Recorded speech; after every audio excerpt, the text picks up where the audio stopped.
যাই হোক, আমরা একটা জিনিস শিখেছিলাম, একদম ফার্স্টের দিকে শিখেছিলাম যে আমাদের আমরা মানে যখন আর্থিক বিবরণী করব আমাদের একটা কোয়েশ্চেন দেওয়া থাকবে, রাইট? তো কোয়েশ্চেনের মধ্যে কয়টা পার্ট থাকে? দুইটা পার্ট। একটা হলো রেয়ামিল আর কিছু সমন্বয়। এই যে এখানে আছে যে যেমন কোয়েশ্চেন এটা কি রেয়ামিল আর এইগুলো কি সমন্বয়। এটা তো করণীয় ইনস্ট্রাকশন, তুমি কি করবা। বাট কোয়েশ্চেনের মধ্যে একটা রেয়ামিল দেওয়া আছে এবং কিছু সমন্বয় দেওয়া আছে। সো রেয়ামিলগুলোকে যদি আমরা অ্যানালাইসিস করি, এইখানে আমরা কয় ধরনের হিসাব পাবো? 5 ধরনের হিসাব পাবো বা 5 প্রকার হিসাব পাবো।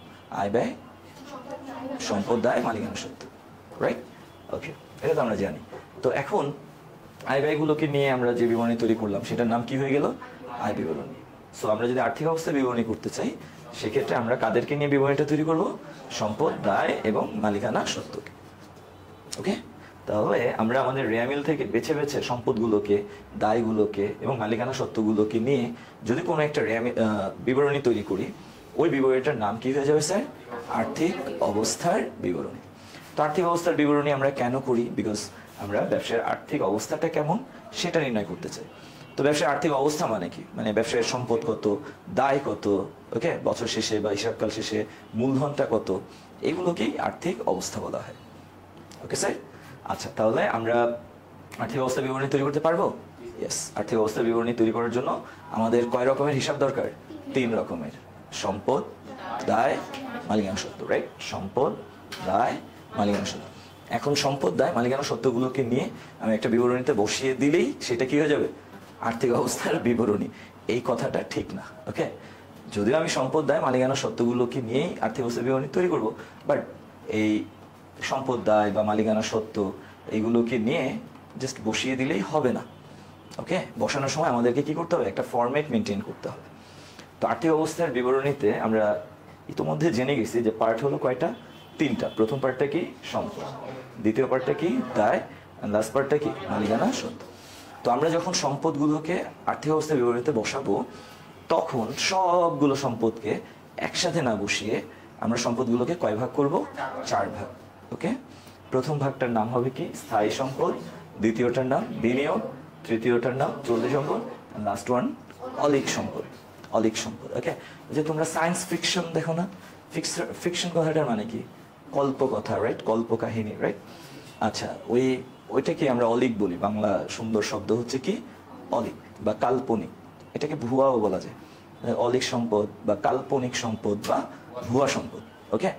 তাহলে আমরা যখন আর্থিক বিবরণী করব, আর্থিক অবস্থা বিবরণী, তো সম্পদের যে পার্টটা, এই পার্টটার মধ্যে সবগুলো সম্পদকে আমরা কি জগা খিচুড়ির মতো একসাথে বসাবো? নো। কয় ভাগ করব? 4 ভাগ। প্রথম ভাগে আমরা কোন সম্পদগুলো বসাবো? স্থায়ী সম্পদগুলোকে। এখন স্থায়ী সম্পদ কাকে বলে? যে সম্পদগুলো তুমি যদি একবার অর্জন করো এটাকে লং টাইম তুমি ইউজ করতে পারবা। যেমন ধরো তুমি একটা জমি কিনেছো, ওইটার উপর বাড়ি করেছো, তো তোমার এই জমিটা তুমি অনেক বছর পর্যন্ত ইউজ করতে পারো। আই থিঙ্ক পুরো তোমার জীবন পার হয়ে যাবে, বাচ্চা কাচ্চার জীবনও পার হয়ে যাবে, রাইট? যদি একটা বাড়ি তৈরি করো, এই বাড়িটা তুমি লং টাইম ইউজ করতে পারবে। যদি একটা গাড়ি কিনো, যদি আসবাবপত্র তৈরি করো, যদি যন্ত্রপাতি কেনো, এই যে সম্পদগুলোর কথা বললাম, ভূমি, দালান কোঠা, আসবাবপত্র, যন্ত্রপাতি, তারপরে প্ল্যান্ট, ওকে, এগুলো হচ্ছে সব কিসের? স্থায়ী সম্পদ, ওকে? বিনিয়োগ কাকে বলে? যেমন ধরো আমাদের ব্যবসায়ের কিছু টাকা অলসভাবে পড়ে আছে, তো আমরা সবাই জানি যে মানি মেক্স মানি, রাইট? টাকা দিয়ে কিন্তু টাকা হয়। তো ব্যবসায়ীরা কখনো কোনোদিনও অলসভাবে টাকা পকেটে বা ক্যাশ বাক্সে বা আলমারির মধ্যে জীবনও ফেলে রাখবে না, ওকে? একজন ব্যবসায়ী কখনোই তার অলস অর্থগুলোকে ফেলে রাখবে না, এইগুলাকে কি করবে? বিনিয়োগ করবে, ওকে?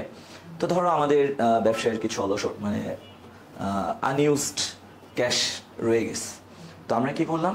এই টাকাগুলো দিয়ে আমরা আর্থিক বাজারে গিয়ে ধরো কিছু সিকিউরিটিস কিনলাম, ওকে? আমরা শেয়ার কিনলাম, বন্ড কিনলাম, ডিবেঞ্চার কিনলাম বা ঋণপত্র কিনলাম বা সঞ্চয়পত্র কিনলাম, ওকে? তো ব্যবসায়ের যেই অলস অর্থ, এটাকে যদি আমরা আর্থিক বাজারে গিয়ে শেয়ার ক্রয়, বন্ড ক্রয়, ডিবেঞ্চার ক্রয় বা ঋণপত্র ক্রয় বা সঞ্চয়পত্র ক্রয়, বা দীর্ঘমেয়াদী সিকিউরিটিস ক্রয় বা স্বল্পমেয়াদী সিকিউরিটিস ক্রয়ের জন্য ব্যয় করি, এই কার্যক্রমটাকে ফাইন্যান্সের ভাষায় কি বলা হয়? বিনিয়োগ। কি বলা হয়? বিনিয়োগ। আবার ধরো আমার কিছু টাকা আছে, আমি কি করলাম? কোনো একটা ব্যবসায় টাকাটাকে খাটালাম, এই কাজটাকেও কিন্তু বিনিয়োগ বলা হয়। অথবা আমি একটা নতুন প্রকল্প গ্রহণ করলাম, এটাকেও কি বিনিয়োগ বলা হয়। ওকে, তার মানে আমরা আমাদের যে অলস অর্থ আছে এই অলস অর্থ থেকে বাড়তি কিছু মুনাফা পাওয়ার আশায় এই টাকাটা যদি কোথাও খাটাই, তাকে কি বলা হবে? বিনিয়োগ। তাকে কি বলা হবে? বিনিয়োগ। তো সাধারণত আমাদের কোয়েশনের মধ্যে ডিরেক্টলি বিনিয়োগটা দেয়াই থাকে, বলে দেয় 12% বিনিয়োগ এত টাকা বা 10% বিনিয়োগ এত টাকা, এটা ডিরেক্টলি দিয়ে দেয়। আবার যদি কোয়েশনটা একটু টাফ করতে চায়, একটু ক্রিটিক্যাল করতে চায়, হয়তো বলে দিল যে বাজারযোগ্য সিকিউরিটিস ক্রয় ধরো 5 লাখ টাকা। তো এই যে বাজারযোগ্য সিকিউরিটিস ক্রয় 5 লাখ টাকা, এখানে আমি বাজারযোগ্য সিকিউরিটিসটাকে কি বলবো? বিনিয়োগ। বা শেয়ার ক্রয় 2 লাখ টাকা, বা ঋণপত্র ক্রয় 3 লাখ টাকা। এই শেয়ার ক্রয়, ঋণপত্র ক্রয়, বাজারযোগ্য সিকিউরিটিস ক্রয়, এগুলোকে আমরা কি নামে ডাকবো? বিনিয়োগ। কি নামে ডাকবো? বিনিয়োগ। তো মোস্ট প্রবাবলি এরকমটা থাকবে না, ডিরেক্ট বলেই দিবে যে বিনিয়োগ এত টাকা। ওকে, আচ্ছা, তো দ্বিতীয় পার্ট শেষ। এবার সম্পদের তৃতীয় পার্টটা কি? চলতি সম্পদ। তৃতীয় পার্টটা কি? চলতি সম্পদ। তো চলতি সম্পদ মানে ওই সম্পদগুলো যাদের স্থায়িত্বকাল খুবই কম, খুব দ্রুত তোমার যে সম্পদগুলো চেঞ্জ হয়ে যায়, ওই সম্পদগুলোকে কি বলা হয়? চলতি সম্পদ। ধরো আমাদের মানিব্যাগে যে টাকা আছে, এখন যেটা আছে রাত্রে সেটা থাকবে, কালকে সেটা থাকবে, 1 মাস পর সেটা থাকবে, নো। এই কি হবে? প্রতিনিয়তই বাড়তে থাকবে, কমতে থাকবে, রাইট? তার মানে নগদ টাকা এটা একটা সম্পদ, বাট এটার স্থায়িত্ব কি? খুবই কম, এটা খুবই বেশি ফ্লাকচুয়েট করে। সো এটাকে আমরা চলতি সম্পদ বলতে পারি। আমাদের ব্যাংকে টাকা আছে, দেখা যাচ্ছে প্রতি মাসে আমরা জমাচ্ছি, উঠাচ্ছি, অ্যামাউন্টটা চেঞ্জ হচ্ছে, সো এটাও আমাদের জন্য কি? চলতি সম্পদ। আমরা যখনই ধারে বিক্রি করি দেনাদার বেড়ে যায়, যখনই টাকা কালেক্ট করি দেনাদার কমে যায়। তাহলে এই যে দেনাদার, এটা কি মানে একদম 5 বছর 10 বছরের জন্য ফিক্সড হয়ে থাকে, না প্রতিনিয়তই চেঞ্জ হইতে থাকে? সো দেনাদারটাকে আমরা কি বলতে পারি? চলতি সম্পদ, রাইট? ওকে, এছাড়াও আমাদের দোকানে বা আমাদের ব্যবসায় যে মজুদ পণ্য আছে, এটাও আমাদের জন্য কি? চলতি সম্পদ, রাইট? দেন আমরা যত অগ্রিম ব্যয় করেছি, আমরা জানি ব্যয় তো ব্যয়, বাট অগ্রিম ব্যয়গুলো কি? চলতি সম্পদ। অগ্রিম ব্যয়গুলো কি? সম্পদ, রাইট? কোন ধরনের সম্পদ? চলতি সম্পদ। আবার আয় তো আয়, বাট আমাদের যে অনাদায়ী আয় রয়েছে বা আয় হয়েছে বা টাকা আদায় করতে পারিনি, বকে আয়, এই বকে আয়গুলোকে আমরা আয় বলি না সম্পদ বলি? কোন ধরনের সম্পদ? চলতি সম্পদ। ওকে স্যার, বুঝা গেল? তাহলে চলতি সম্পদে এরা আসে। ওকে, দেন আমরা কি নিয়ে কথা বলবো? অলিক সম্পদ নিয়ে। কি নিয়ে? অলিক সম্পদকে আমরা আর কি কি নামে ডাকতে পারি বলো তো? ভুয়া সম্পদ বা কাল্পনিক সম্পদ। হ্যাঁ, অনেক সময় এদেরকে অসমন্বিত ব্যয়ও বলে। মানে এটার অনেকগুলো সিনোনিম আছে, বাংলায় হলো সমার্থক শব্দ, রাইট? তো অলিক সম্পদের অনেকগুলো নাম আছে। অলিক সম্পদ, কাল্পনিক সম্পদ, ভুয়া সম্পদ, অসমন্বিত ব্যয়। ওকে, বিভিন্ন নামে তুমি এটাকে মানে শিরোনামটা দিতে পারো। ওকে, তো অলিক সম্পদ বা কাল্পনিক সম্পদ বা ভুয়া সম্পদ, এখানে মাত্র 4টা আইটেম আসে। কয়টা? 4টা। এক হলো প্রাথমিক ব্যয়, 2 বিলম্বিত বিজ্ঞাপন, 3 সিকিউরিটিজের অবহার, 4 আন্ডাররাইটারের কমিশন। আন্ডাররাইটার কমিশন বা অবলেখকের কমিশন। ওকে, তো আমরা যখন ফার্স্ট পেপারের ম্যাথগুলো করব, তখন কিন্তু আবার 4টা আসবে না, আসবে কয়টা? 2টা। ওকে, 1 প্রাথমিক ব্যয়, 2 বিলম্বিত বিজ্ঞাপন। আর যখন তুমি সেকেন্ড পেপারের ম্যাথগুলো করবা, সেকেন্ড পেপারের ম্যাথ বা আর্থিক বিবরণী বেসিক্যালি কোম্পানির, তো শেয়ার অবহার, আন্ডাররাইটারের কমিশন, এগুলো কিন্তু কোম্পানির সাথে রিলেটেড। তো ফার্স্ট পেপারের ম্যাথগুলো হলো এক মালিকানা বা অংশীদারি বা নন কোম্পানি ফার্মের জন্য। ওকে, আর সেকেন্ড পেপারের ম্যাথগুলো হলো কোম্পানির জন্য। দ্যাটস আমরা যখন ফার্স্ট পেপারের ম্যাথগুলো করব, অলিক সম্পদ জাস্ট কয়টা থাকবে? 2টা। 1 প্রাথমিক ব্যয়, 2 বিলম্বিত বিজ্ঞাপন। ওকে, এখানে কিন্তু একটা কনফিউশন আছে। যেমন প্রাথমিক ব্যয়, ধরো ভাড়া ব্যয় বা বেতন খরচ বা ভাড়া খরচ, তো এরা কি? ব্যয়। এদেরকে ধরে কোথায় বসাবা? আয় বিবরণীতে। প্রাথমিক ব্যয় এটাও তো ব্যয়, বা প্রাথমিক খরচ এটাও তো খরচ, বাট এটা একটা এক্সেপশনাল খরচ। এটাকে আয় বিবরণীতে ব্যয়ের সাইডে বসানো যাবে না। এটাকে কোথায় বসাইতে হবে? অলিক সম্পদে। কোথায়? অলিক সম্পদে। ওকে, তো প্রাথমিক ব্যয় মানে কি? ধরো একটা তুমি চাইলা যে একটা বিজনেস স্টার্ট করবো, বাস রাত্রে স্বপ্ন দেখছো, সকালবেলা স্টার্ট করে দিস। বিষয়টা কি এরকম? নো। একটা ব্যবসা স্টার্ট করার আগে তোমার কিন্তু অনেক কাজ করতে হয়, অ্যানালাইসিস করতে হয়, তারপরে বাজার অনুসন্ধান করে, তথ্য সংগ্রহ করে, এগুলাকে অ্যানালাইসিস করে দেখা গেছে যে মানে আরও অনেক কিছু আছে। ধরো মানে বিজনেস স্টার্ট করার আগে অনেক লিগাল ফর্মালিটিসও তোমাকে মেনটেন করতে হয়। এই পারপাস আমরা যে ব্যয়টা করি সেটার নাম হচ্ছে কি স্যার? প্রাথমিক ব্যয়। আর প্রাথমিক ব্যয় যদিও ব্যয়, বাট এটাকে আমরা ব্যয়ের মধ্যে বসাতে পারবো না। এটাকে কোথায় বসাতে হবে? অলিক সম্পদে। ওকে স্যার, আচ্ছা, তাহলে আমরা আবার একটু রিভিউ করি। আমরা যখন আর্থিক অবস্থার বিবরণী করব, তো আর্থিক অবস্থার বিবরণী কয়টা পার্টে বিভক্ত? 3টা। প্রথম পার্টটা কি? সম্পদ। দ্বিতীয় পার্টটা কি? দায়। তৃতীয় পার্টটা কি? মালিকানা সত্ত্ব। তো আমরা যখন সম্পদের অংশটা করব, সবগুলো সম্পদকে আমরা কি একসাথে লিখব? নো। কয় ভাগ করব? 4 ভাগ। প্রথম ভাগটার নাম কি? স্থায়ী সম্পদ। দ্বিতীয় ভাগটার নাম বিনিয়োগ। তৃতীয়টার নাম চলতি সম্পদ।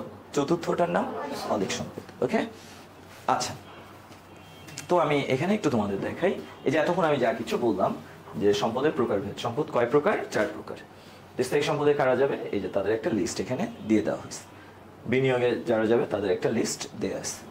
চলতি সম্পদে যারা যাবে তাদের একটা লিস্ট দেওয়া আছে। অধিক সম্পদে যারা যাবে তাদের লিস্টটাও দেওয়া আছে। আমি এতক্ষণ যা বলছি এইগুলো এখানে দেওয়া আছে। ওকে, তো আমরা আরেকবার রিভিউ করি। স্থায়ী সম্পদে কারা কারা আসতেছে দেখো তো। আসবাবপত্র, অফিস সরঞ্জাম বা যন্ত্রপাতি, ভূমি ও দালান কোঠা, ইজারা সম্পদ, সুনাম, ট্রেডমার্ক, প্যাটেন্ট, কপিরাইট ইত্যাদি। আচ্ছা, এখানে আমি তোমাদেরকে একটু বলি, হ্যাঁ, তোমরা একটু কনফিউজড হতে পারো। হ্যাঁ, অনেকে মনে করো সুনাম, কপিরাইট, প্যাটেন্ট, ট্রেডমার্ক এগুলো হলো গিয়ে ভুয়া সম্পদ। অনেকে এটা মনে করো, ফিল করো, বাট অ্যাকচুয়ালি নট। এরা কিন্তু ভুয়া সম্পদ না, এরা হচ্ছে স্থায়ী সম্পদ। এরা কি? এই স্থায়ী সম্পদগুলোকে আমরা আবার 2 ভাগে ক্যাটাগরাইজ করতে পারি। হ্যাঁ, একটা হলো ট্যানজিবল, দ্যাট মিনস তুমি যেগুলোকে দেখতে পাও, ধরতে পারো, যাদের আকৃতি আছে, এই ধরনের স্থায়ী সম্পদকে আমরা বলি কি? দৃশ্যমান বা ট্যানজিবল ফিক্সড অ্যাসেট। ওকে, যেমন ধরো আসবাবপত্র, অফিস সরঞ্জাম, ভূমি, দালান কোঠা এগুলো। আর কিছু ফিক্সড অ্যাসেট আছে বা স্থায়ী সম্পদ আছে যাদেরকে ধরা ছোঁয়া যায় না, এগুলোকে আমরা ইনট্যানজিবল ফিক্সড অ্যাসেট বলি। ওকে, যেমন সুনাম, এটা কিন্তু ভুয়া সম্পদ না, এটা একটা স্থায়ী সম্পদ, বাট আমরা কি এটাকে ধরতে পারি, ছুতে পারি, দেখতে পাই? নো, জাস্ট ফিল করি। ওকে, দেন কি ট্রেডমার্ক। ওকে, মানে কোনো একটা ব্যবসার সিম্বলটাকে যদি একদম মানে নিজস্বভাবে ব্যবহার করতে পারবে, আর কেউ পারবে না, এই মর্মে যদি কোনো মানে আইনানুগ ব্যবস্থা নেওয়া হয়, রাইট, অধিকার পাওয়া যায়, ওই আইনানুগ অধিকারটাকে আমরা কি বলবো, বা আইনগত অধিকারটাকে আমরা কি বলবো? ট্রেডমার্ক। ওকে, কপিরাইট, এটা কি জানো কাকে বলে? ধরো তুমি অনেক সুন্দর একটা গান গেলা, বা ধরো লিখেছো তুমি, গেয়েছো তুমি, অ্যান্ড এটা সুপারহিট। ওকে, তো ইন ফিউচারে এই গানটা গেয়ে অনেকেই ধরো ইনকাম করার চেষ্টা করতে পারে, বাট এটা কি ঠিক হবে? নো। কেন? কারণ এটা তোমার লেখা, তোমার গাওয়া। সো তোমার এই যে লেখা, তোমার গাওয়া কোনো গান, কোনো উপন্যাস, কবিতা, গল্প, ওকে, এগুলো যেন অন্য কেউ ব্যবহার করে তার নামে চালিয়ে দিতে না পারে, ইনকাম করতে না পারে, দ্যাটস ওয়াই তুমি যে আইনগত অধিকারটা সংরক্ষণ করবা, এটাকে বলা হয় কি স্যার? কপিরাইট। কি বলে? কপিরাইট। তাহলে ট্রেডমার্ক এটা একটা আইনগত অধিকার, এটা সিম্বলের জন্য। ওকে, ব্যবসায়িক সিম্বলের ক্ষেত্রে এটা মানে এই অধিকারটা নেওয়া হয়। এরপর কপিরাইট, এটাও একটা আইনগত অধিকার। এটা কেন নেওয়া হয় বলো তো? এটা নেওয়া হয় কোনো মানে সাহিত্য অথবা কোনো গান, গল্প, কবিতা এগুলোর জন্য। ওকে, দেন কি আছে? প্যাটেন্ট। আচ্ছা, প্যাটেন্ট হলো যেমন আমরা সবসময় বলি, ধরো আমরা একটা এক্সাম্পল দিই, লাইট। এই লাইট কি মানে ইতিহাস মানে আমাদের সভ্যতার শুরু থেকে কি লাইটটা ছিল? নো, লাইট কিন্তু ছিল না। তো এডিসন উনি লাইট বা বাল্ব আবিষ্কার করছে, রাইট, বা বাল্বের ফিলামেন্ট আবিষ্কার করছে। এই যে বাল্ব, এটা যে এডিসন আবিষ্কার করলো, এটা আমরা কিভাবে জানলাম? অন্য হাজারো লোক তো দাবি করতে পারতো, কিন্তু কেন করলো না? বিকজ এডিসন যখনই বাল্ব আবিষ্কার করছে, এই আবিষ্কারটা যে তার, এই মর্মে সে একটা আইনগত অধিকার সংরক্ষণ করছে, যেটার নাম হলো কি? প্যাটেন্ট। কি নাম? তাহলে সুনাম, কপিরাইট, ট্রেডমার্ক, প্যাটেন্ট, ওকে, এগুলো হচ্ছে সব ফিক্সড অ্যাসেট। ওকে, এগুলোকে ভুয়া সম্পদ বলা যাবে না, বাট এরা ইনট্যানজিবল, এদেরকে দেখা যায় না, এরা অদৃশ্যমান। ওকে, আচ্ছা, যাই হোক, এত কিছু মাথায় নেওয়ার দরকার নেই, এরা সবাই হচ্ছে ফিক্সড অ্যাসেট, এরা ফিক্সড অ্যাসেটে যাবে।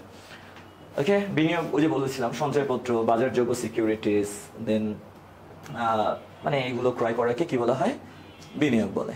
ওকে, বাজারযোগ্য সিকিউরিটিস কথাটার মানে কি জানো? মানে আমি বাজার থেকে, অর্থাৎ আর্থিক বাজার থেকে শেয়ার কিনলাম, বন্ড কিনলাম, ডিবেঞ্চার কিনলাম, আদার সিকিউরিটিস কিনলাম, যখন আমার টাকার প্রয়োজন হবে তখন যাতে এগুলো আমি চাইলে বিক্রি করে দিতে পারি, যে পরবর্তীতে চাইলে যেন বিক্রি করতে পারি, এই উদ্দেশ্যে আমি এখন যে সিকিউরিটিসগুলো কিনেছি, এই সিকিউরিটিসগুলোকে বলা হয় কি? বাজারযোগ্য সিকিউরিটিস। অ্যান্ড বাজারযোগ্য সিকিউরিটিস ক্রয় করাটাকে কি বলা হয়? বিনিয়োগ। কি বলা হয়? বিনিয়োগ। ওকে, আর সিকিউরিটিস বলতে কি বোঝায়? ওই যে আমরা শেয়ার, বন্ড, ডিবেঞ্চার বলি না, এগুলোকে এক কথায় বলা হয় কি? সিকিউরিটিস। ওকে, বা আর্থিক পণ্য। ওকে, এবার আসো চলতি সম্পদ। এখানে চলতি সম্পদের একটা লিস্ট দেওয়া আছে। কি কি স্যার? নগদ উদ্বৃত্ত বা নগদ তহবিল বা হাতে নগদ, দেন ব্যাংক জমা, দেন আদার বা প্রাপ্য হিসাব সমূহ। ওকে, প্রাপ্য এটা একটা ম্যাজিক্যাল ওয়ার্ড। এই ওয়ার্ডটা যার সাথে লেগে যাবে সেই চলতি সম্পদ হয়ে যাবে। যেমন প্রাপ্য হিসাব, প্রাপ্য বিল, প্রাপ্য নোট, এরকম প্রাপ্য আয়। প্রাপ্য কথাটা যার সাথে থাকবে সেই কি হয়ে যাবে? চলতি সম্পদ হয়ে যাবে। ওকে, দেন সমাপনী মজুদ পণ্য, অগ্রিম ব্যয় সমূহ। ওকে, যেমন অগ্রিম বেতন, অগ্রিম ভাড়া, আবার বকেয়া আয় সমূহ, যেমন বকেয়া সুদ বা অনাদায়ী সুদ, অনাদায়ী লভ্যাংশ, সাপ্লাইস। ওকে, এগুলো সব কি স্যার? চলতি সম্পদ। তবে সাপ্লাইস নিয়ে একটু কনফিউশন আছে, কেউ সাপ্লাইসটাকে ব্যয় দেখায়, কেউ আবার চলতি সম্পদে দেখায়, বোথ আর রাইট। ওকে, তবে আমরা সাধারণত ব্যবহৃত সাপ্লাইসটাকে ব্যয় দেখাই, অব্যবহৃত সাপ্লাইসটাকে চলতি সম্পদে দেখি। তো এখানে সাপ্লাইস বলতে অব্যবহৃত সাপ্লাইসকে বোঝানো হচ্ছে। ওকে, এবার আসো অলিক সম্পদ। তো যে আমি বললাম অলিক সম্পদ মানে কি? কাল্পনিক বা ভুয়া সম্পদ। তুমি বলতেছো এটা সম্পদ, বাট অ্যাকচুয়ালি যখন তুমি বিপদে পড়বা তখন এইগুলাকে বিক্রি করে তুমি টাকা পাবা না। ধরো আমি বলতেছি আমার একটা সোনার গহনা আছে এবং এটা কি আমার একটা সম্পদ। আমি যখন বিপদে পড়বো এই স্বর্ণের গহনাটা আমি বিক্রি করে দিয়ে বলতো আমি ওই বিপদ থেকে উদ্ধার পেতে পারবো নাকি পারবো না? পারবো। কিন্তু ধরো মনে করো আমরা 10,000 টাকার পোস্টার ছাপিয়েছি, যেগুলো এখনো আমরা দেয়ালে লাগাই নাই, রেখে দিস। এখন যদি আমি বিপদে পড়ি, এই 10,000 টাকার পোস্টার আমি কি 10,000 টাকায় বিক্রি করতে পারবো বলো?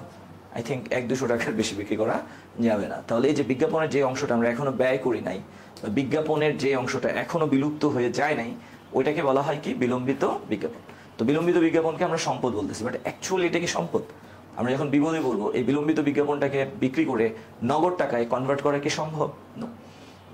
তাহলে যদিও আমি এটাকে সম্পদ বলতেছি, বাট অ্যাকচুয়ালি এটা সম্পদ না। এটা আমি যখন বিপদে বলবো এটাকে নগদ টাকায় কনভার্ট করা পসিবল না। তো যে সম্পদগুলোকে আমরা ওই যে নগদ টাকায় কনভার্ট করতে পারছি না বা এটার মানে বিনিময় মূল্য নাই, ওইগুলাকে আমরা কি বলতে পারি স্যার? অলিক সম্পদ বা কাল্পনিক সম্পদ বলতে পারি। এবং এই কাল্পনিক সম্পদ টোটাল কয়টা? 4টা। কয়টা? 4টা। কি কি? এই যে বিলম্বিত বিজ্ঞাপন, প্রাথমিক খরচ, অবলেখকের কমিশন বা আন্ডার রাইটার কমিশন, আর একটা হলো ইস্যুকৃত সিকিউরিটিজের অবহার। মানে আমরা যেই সিকিউরিটিসগুলো বিক্রি করেছি ওই সমস্ত সিকিউরিটিজের অবহার। ওকে স্যার, আচ্ছা তাহলে বলো তো এখন আর্থিক অবস্থা বিবরণী সম্পদের পার্টটা নিয়ে আমাদের কি কোনো ডাউট আছে? আমরা কি পারবো? কোনো কনফিউশন? নো। ওকে ফাইন, দেন আমরা কি করবো বলো তো? সম্পদে তো আমরা সব সম্পদগুলো লিখলাম, এগুলোকে যোগ করলে আমরা কি পাবো? মোট সম্পদ। আচ্ছা এবার আসো, সম্পদ তো গেল, দেন আমরা কি করবো? এখানে দায়ের পার্টটা কমপ্লিট করবো, রাইট? তো সম্পদ লেখার পর সবগুলো সম্পদকে যোগ করলে আমরা কি পাচ্ছি? মোট সম্পদ। বাস এটা ক্লোজ করে দিই, প্রথম পার্ট শেষ। দেন দ্বিতীয় পার্টে স্টার্ট হবে কি দিয়ে? দায়। আচ্ছা আমরা কি সবগুলো সম্পদ একসাথে লিখেছিলাম নাকি ক্যাটাগরাইজ করছি? সেম ভাবে আমরা কি সবগুলো দায় একসাথে লিখবো? না, আমরা দায়গুলোকেও কি করব? ক্যাটাগরাইজ করব। ওকে, এখানে দায়গুলোকে আমরা বেসিক্যালি 2 ভাগে বিভক্ত করব। কিছু হলো স্বল্পমেয়াদী দায় আর কিছু হলো দীর্ঘমেয়াদী দায়। যে দায়গুলো পরিশোধ করার জন্য তোমার অনেক সময় দরকার, চাইলেই তুমি পরিশোধ করতে পারবে না, you have to take a long time, long period is required to repay the loan, mortgage. Okay, এই ধরনের দায়গুলোকে আমরা কি বলবো? দীর্ঘমেয়াদী দায়। ওকে, সো দীর্ঘমেয়াদী দায় আসলে আনলিমিটেড না, মাত্র হাতে গোনা অল্প কয়টা। আমরা বেসিক্যালি ঋণ, ব্যাংক ঋণ, বন্ধকি ঋণ, এই 3টাকেই দেখে থাকি দীর্ঘমেয়াদী দায় হিসেবে, অথবা ইস্যুকৃত ঋণপত্র। ওকে, আচ্ছা একটা বিষয় আমি তোমাদেরকে একটু বলি। আমরা আমাদের অলস অর্থ দিয়ে শেয়ার বাজার থেকে যদি শেয়ার কিনি, অথবা আর্থিক বাজার থেকে বন্ড কিনি বা ডিবেঞ্চার কিনি বা ঋণপত্র কিনি, এটা কি আমাদের জন্য দায় না সম্পদ? এই সম্পদটাকে আমরা কি নামে রাখবো? বিনিয়োগ। কি নামে রাখবো? বিনিয়োগ। কিন্তু আমাদের ব্যবসায়ের এক্সপানশনের জন্য অথবা ফর ফার্দার ক্যাপিটাল ফাইন্যান্সিং, ওকে, নতুন মূলধন সংগ্রহের জন্য আমরা যদি শেয়ার বাজারে শেয়ার ইস্যু করি, বন্ড বাজারে বন্ড ইস্যু করি বা ডিবেঞ্চার ইস্যু করি বা ঋণপত্র ইস্যু করি, দেন শেয়ার, বন্ড, ডিবেঞ্চার এগুলো ইস্যু করে যদি আমরা মূলধন কালেক্ট করি, এই ইস্যুকৃত বন্ড, ইস্যুকৃত ডিবেঞ্চার, ইস্যুকৃত ঋণপত্র, এগুলাকে কি আমরা বিনিয়োগ বলবো? উত্তর হলো না, এগুলাকে আমরা বিনিয়োগ বলবো না, এগুলাকে আমরা বলবো দীর্ঘমেয়াদী দায়। কি বলবো? দীর্ঘমেয়াদী দায়। সহজ কথা, আমরা যদি বন্ড, ডিবেঞ্চার, ঋণপত্র মানে অন্য কোম্পানির বন্ড, ডিবেঞ্চার, ঋণপত্র আমরা কিনি, এটা আমাদের জন্য বিনিয়োগ। বাট আমরা যদি আমাদের বন্ড ডিবেঞ্চার ঋণপত্র ইস্যু করি বা আর্থিক বাজারে বিক্রি করি, এটাকে বলা হবে কি দীর্ঘমেয়াদী দায়। ওকে, ক্লিয়ার? আচ্ছা, তাহলে দীর্ঘমেয়াদী দায় কি সবাই যাবে বলো? নো, দীর্ঘমেয়াদী দায়ে সবাই যাবে না। তো দীর্ঘমেয়াদী দায়ে অল্প কিছু সংখ্যক দায় যাবে। 1 ঋণ, 2 ব্যাংক ঋণ, 3 বন্ধকি ঋণ, 4 ইস্যুকৃত বন্ড ডিবেঞ্চার বা ঋণপত্র। ওকে, এদেরকে আমরা কোথায় নিব? দীর্ঘমেয়াদী দায় নিব। আর যে দায়গুলো তুমি খুব দ্রুত সময়ের মধ্যে পরিশোধ করছো বা যে দায়গুলোর অস্তিত্ব 1 বছর বা তার চেয়ে কম সময় পর্যন্ত থাকে, এই দায়গুলোকে আমরা কি বলবো স্যার? স্বল্পমেয়াদী দায় বা চলতি দায়। ওকে, তো আসলে আমরা একটু দেখি, এখানে দীর্ঘমেয়াদী দায়ের একটা লিস্ট দেওয়া আছে। অলরেডি আমরা বলেছি ঋণ, ব্যাংক ঋণ, বন্ধকি ঋণ, ইস্যুকৃত ঋণপত্র, বন্ড ডিবেঞ্চার ইত্যাদি, এগুলো হচ্ছে কি স্যার? দীর্ঘমেয়াদী দায়। ওকে, আর যে দায়গুলো খুব দ্রুত আমরা পরিশোধ করে দিই, যাদের মেয়াদকাল সর্বোচ্চ 1 বছর, এদেরকে আমরা কি বলি স্যার? স্বল্পমেয়াদী দায় বা চলতি দায়। যেমন ব্যাংক জমাতিরিক্ত, তোমরা তো জানোই ব্যাংক জমাতিরিক্ত কি। ক্রেডিট কার্ডের নাম শুনেছো? ব্যাংকে যে টাকা জমা, আমরা কিন্তু ক্রেডিট কার্ড দিয়ে তার চেয়েও বেশি টাকা উঠাইতে পারি। আমাকে যে লিমিটটা দেওয়া হবে, ধরো আমাকে 50,000 টাকার লিমিট দেওয়া হয়েছে, তো আমার অ্যাকাউন্টে জমা আছে 5,000, আমি চাইলে 55,000 টাকা উঠাইতে পারবো। অর্থাৎ যা জমা আছে তার চেয়েও আমি 50,000 বেশি উঠাতে পারবো। ওকে, তো আমার জমা ছিল কত? 5,000, আমি উঠালাম কত? 55,000। বেশি উঠালাম কত? 50,000। এই টাকাটা কি ব্যাংক আমাকে ফ্রিতে দিয়ে দিয়েছে? নো, এটা আমি ব্যাংকের থেকে ঋণ নিয়েছি। এই ঋণটাকে আমরা বলি কি? ব্যাংক জমাতিরিক্ত। কি বলি? ব্যাংক জমাতিরিক্ত। এটা হচ্ছে চলতি দায়, কারণ এটা খুব দ্রুত সময়ের মধ্যে পে করতে হয় বা রিপে করতে হয়, হয়তো 1 মাস সর্বোচ্চ এরকম একটা টাইম থাকে। এরপরে পাওনাদার বা প্রদেয় হিসাব। তো প্রদেয় কথাটাও একটা ম্যাজিক্যাল ওয়ার্ড, যার সাথে থাকবে সেই কি হয়ে যাবে? চলতি দায় হয়ে যাবে। যেমন প্রদেয় হিসাব, প্রদেয় বিল, প্রদেয় নোট, প্রদেয় ব্যয়। ওকে, এরা সবাই কি স্যার? চলতি দায়। দেন বকেয়া ব্যয়। তো ব্যয় তো ব্যয়, বাট ব্যয় বকেয়া থাকলে এটাকে আমরা ব্যয় বলবো না, কি বলবো? দায়। কোন ধরনের দায়? চলতি দায়। ওকে, যেমন বকেয়া ভাড়া, বকেয়া বেতন, এরকম। আচ্ছা, অগ্রিম আয়। অগ্রিম আয়কে আমরা আরেকটা নামে ডাকতে পারি, সেটা কি? অনুপার্জিত আয়। অগ্রিম ব্যয়কে আমরা অগ্রিম ব্যয় বলি, বাট অগ্রিম আয়কে আমরা অগ্রিম আয়ও বলতে পারি অথবা অনুপার্জিত আয়ও বলতে পারি। ধর শিক্ষানবিশ সালামি, এটা কি একটা আয়? শিক্ষানবিশ সালামি এটা কি একটা আয়?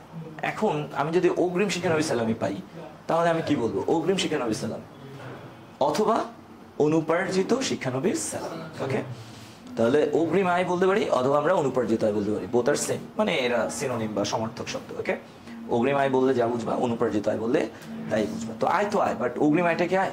নো, অগ্রিম আয় আমাদের জন্য কি স্যার? দায়। কোন ধরনের দায়? চলতি দায়। ওকে, যেমন অনুপার্জিত সেবায়, অনুপার্জিত শিক্ষানবিশ সালামি, অনুপার্জিত বাড়ি ভাড়া বা উপভাড়া ইত্যাদি। বুঝা গেল?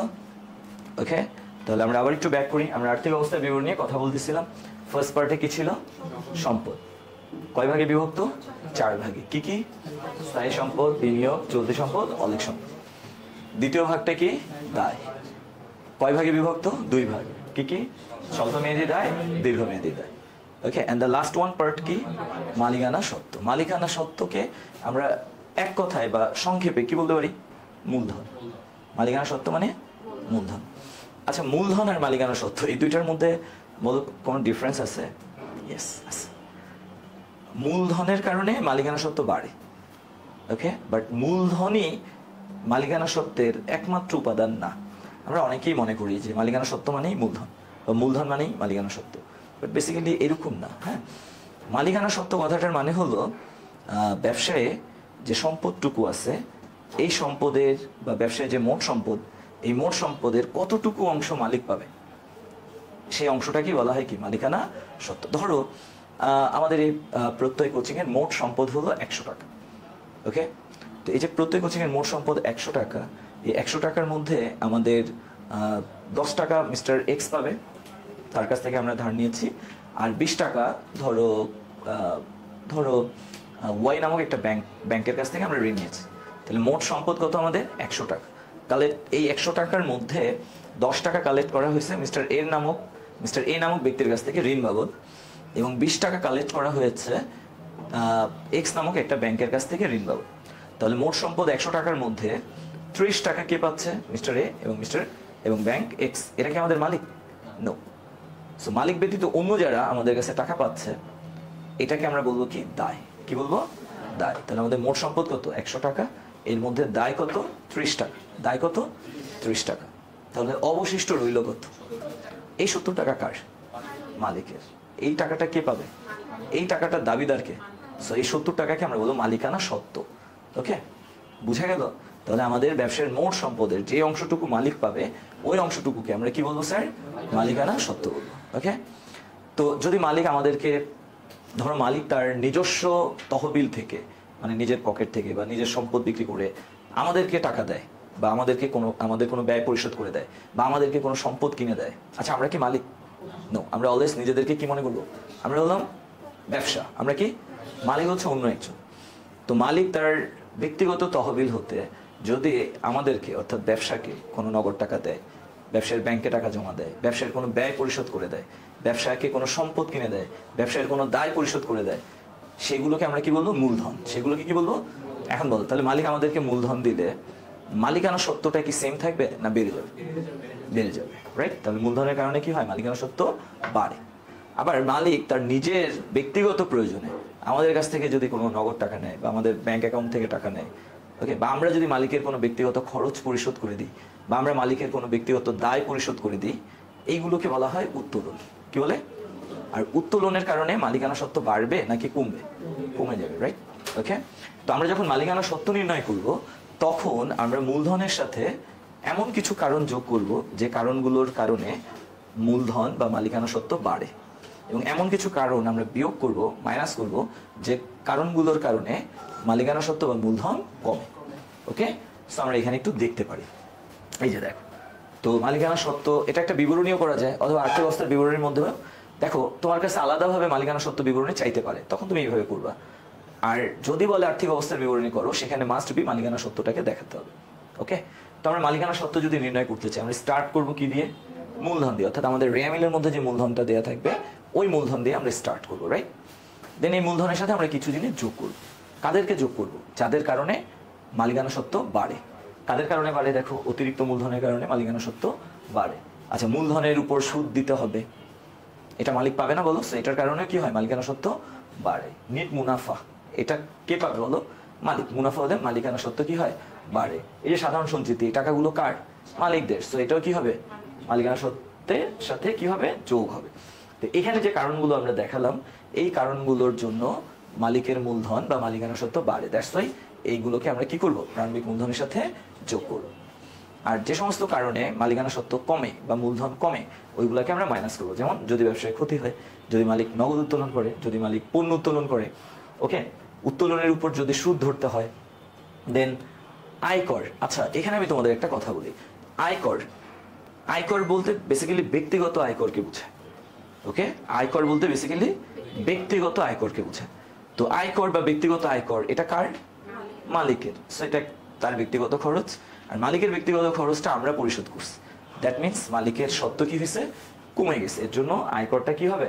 মাইনাস হবে। কিন্তু যদি কর ও অভিকর বলে, কর ও অভিকর এটা কিন্তু ব্যক্তিগত কর না, এটা হলো প্রতিষ্ঠানের কর, ব্যবসায়ের কর। তাহলে কর আমরা কি?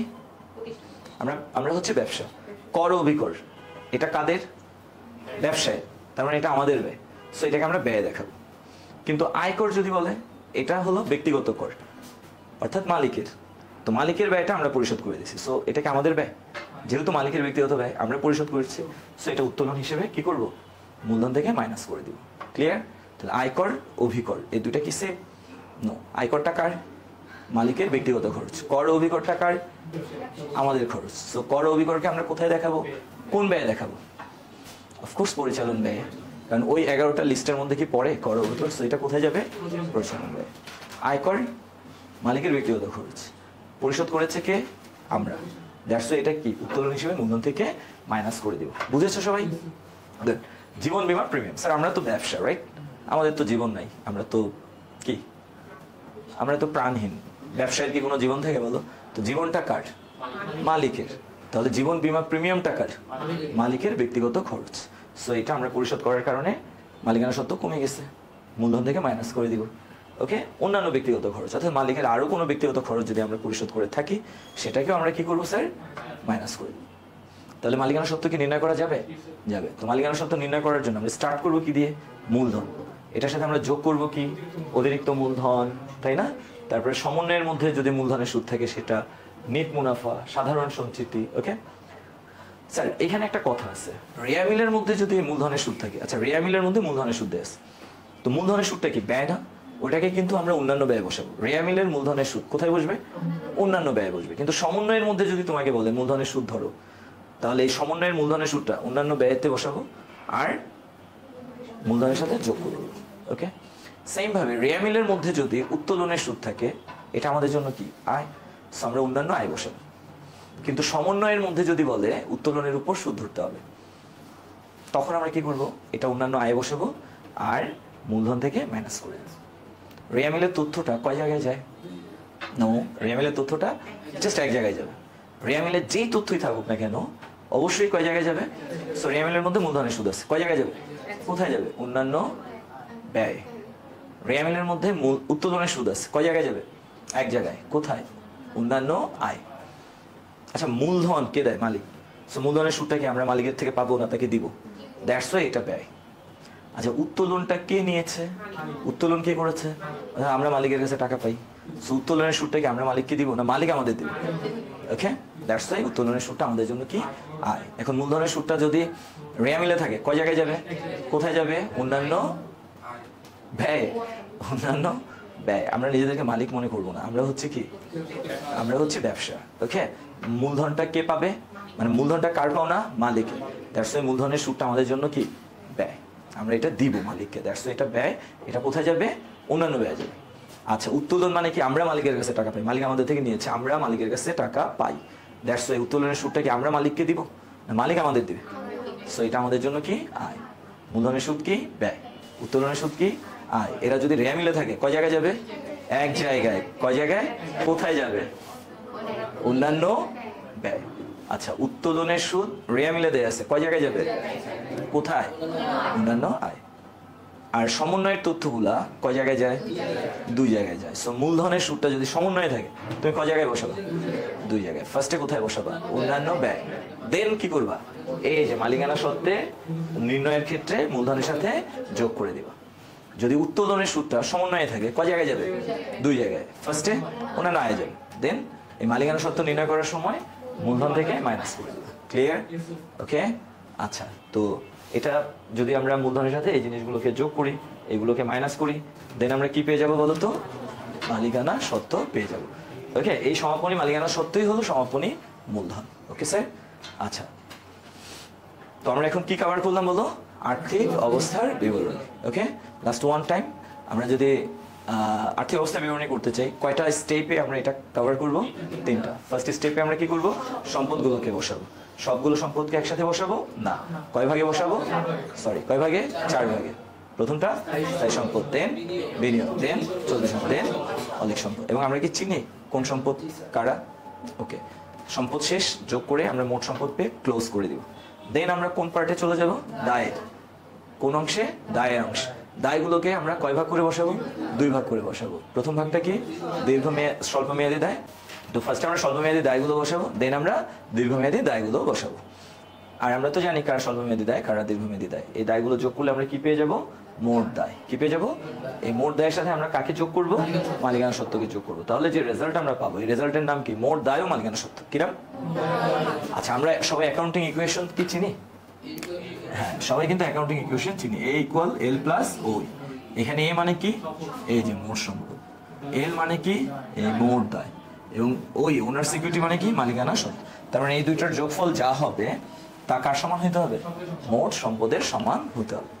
যদি তুমি দেখো যে হ্যাঁ, আমার আর্থিক অবস্থা বিবরণীর মোট সম্পদ যা, মোট দায় ও মালিকানার সত্ত্বের সমষ্টিও কি তাই, তার মানে তুমি এতক্ষণ যত পরিশ্রম করছো সব সফল।